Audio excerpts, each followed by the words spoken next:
नमस्कार, मैं अग्निशेखर, कन्वीनर पंथ कश्मीर। हाल ही में राष्ट्रपति महामहिम द्रौपदी मुर्मू जी ने राज्यसभा सदस्य श्रीमान विवेक तनखा जी की एक प्राइवेट बिल, जिसका संबंध लाखों निर्वासित कश्मीरी पंडितों की कश्मीर वापसी और वहां उनके पुनर्वास से है, को संसद के चालू सत्र में विचारार्थ रखने की अनुमति दी है। तब से कश्मीरी पंडितों के बीच इस बिल को लेकर चर्चाएं हो रही हैं और आगे भी होती रहेंगी, क्योंकि ये बिल उनके भविष्य और उनके भाग्य से जुड़ी हुई है। मैं सबसे पहले विवेक तनखा जी को उनके श्रम और सहानुभूति के लिए धन्यवाद देता हूं और अपनी बात रखने से पहले ये कहना चाहूंगा कि मैंने इस बिल को ध्यान से पढ़ा है। काश इस बिल में कुछ बहुत बड़े लूप होल्स नहीं होते। काश इस बिल में जेनोसाइड को प्रमुख रूप से संबोधित किया गया होता, क्योंकि कश्मीरी पंडित 1990 में जेनोसाइड के शिकार हुए, भारत विरोधी अलगाववाद के शिकार हुए, जिहादी आतंकवाद के शिकार हुए। इसे प्रमुखता के साथ रखना चाहिए था, क्योंकि हम पिछले 35-36 वर्षों से मांग करते आए हैं कि इस जेनोसाइड को सरकारें स्वीकार करें, भारतीय संसद इसे स्वीकार करे और उसके अनुसार जेनोसाइड से निपटने के लिए एक बिल लाए, कानून बने और कश्मीरी पंडितों की जो भू राजनीतिक यानी जियो पॉलिटिकल एस्पिरेशंस जो उनकी हैं वापसी के लिए, कि कश्मीर घाटी के अंदर एक यूनियन टेरिटरी का निर्माण हो, यानी जिसे हम होमलैंड कहते हैं, जहां से कश्मीरी पंडितों को एक बार फिर से ना निकलना पड़े, यानी नॉन रिफाउलमेंट गारंटीड हो। ये बात इस बिल में नहीं है। इस बिल में जेनोसाइड कमीशन की बात नहीं है। जेनोसाइड कमीशन की मांग हमारी है ताकि जो हमारे परपेट्रेटर्स हैं, जो हमारे हत्यारे हैं, जिन्होंने जेनोसाइड किया है, उन्हें दंडित किया जाए। इसकी बात नहीं है।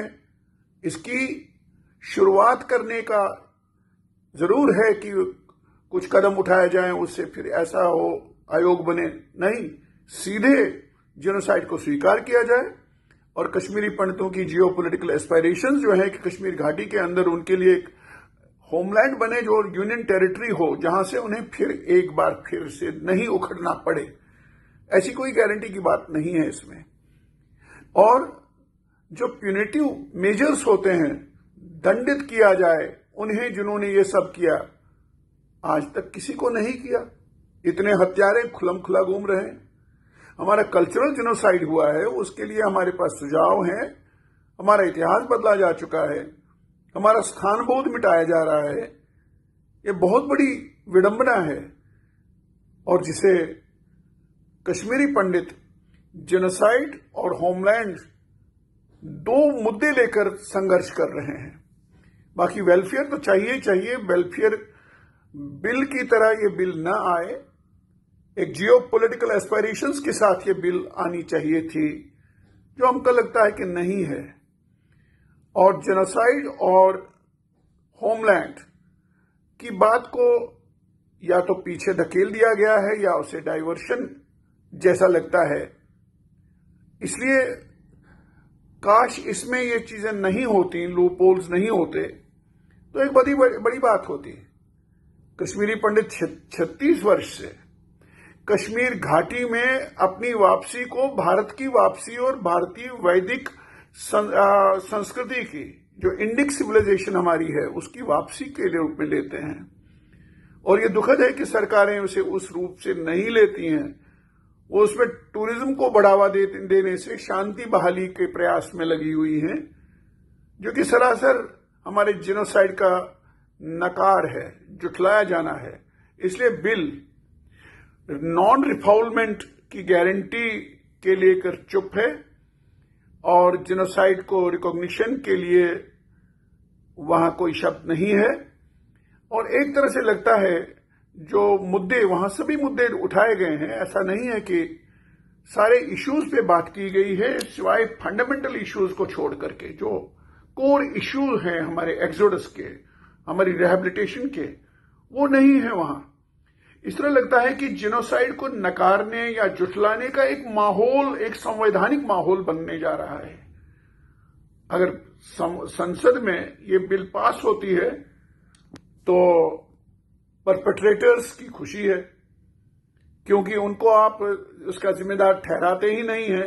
हम कहते हैं कि जेनोसाइड कमीशन हो, रिकॉग्नाइज हो जेनोसाइड, और होमलैंड बने। बाद की बातें बाद में, रिहैबिलिटेशन इसकी, वेलफेयर की, और रिफाउलमेंट की गारंटी क्या है, नॉन रिफाउलमेंट की गारंटी क्या है, उसको लेके चुप है। तो एक तरह से ये रिकंसिलिएशन की तरफ हमको ले जाती है, जो कि शायद कश्मीरी पंडितों को किसी भी सूरत में मंजूर नहीं है, क्योंकि उनके पास एक विजन डॉक्यूमेंट है जिसे मार्गदर्शन प्रस्ताव कहते हैं। ये किसी संस्था का नहीं, किसी व्यक्ति का नहीं, पूरे समाज का है, क्योंकि पूरे समाज ने इसको बार बार समर्थन दिया है। चाहे विश्व सम्मेलन हो, चाहे मार्गदर्शन सम्मेलन जो जम्मू में हुआ, ये पूरे विश्व भर में मान्य है कि कश्मीरी पंडितों का ये एक रोड मैप दिखलाने वाला एक विजन स्टेटमेंट है, उसकी बात नहीं है इसमें। तो ऐसे में मुझे नहीं लगता है कि ये बिल मुख्य रूप से कश्मीरी पंडितों की जेनोसाइड से निपटने के लिए कोई रास्ता सुझाती है, नॉन रिफाउलमेंट की गारंटी देती है, उसके लिए मेजर्स सजेस्ट करती है, या होमलैंड की बात करती है। ऐसे में मुझे नहीं लगता है कि कश्मीरी पंडित इसे स्वीकार करेंगे या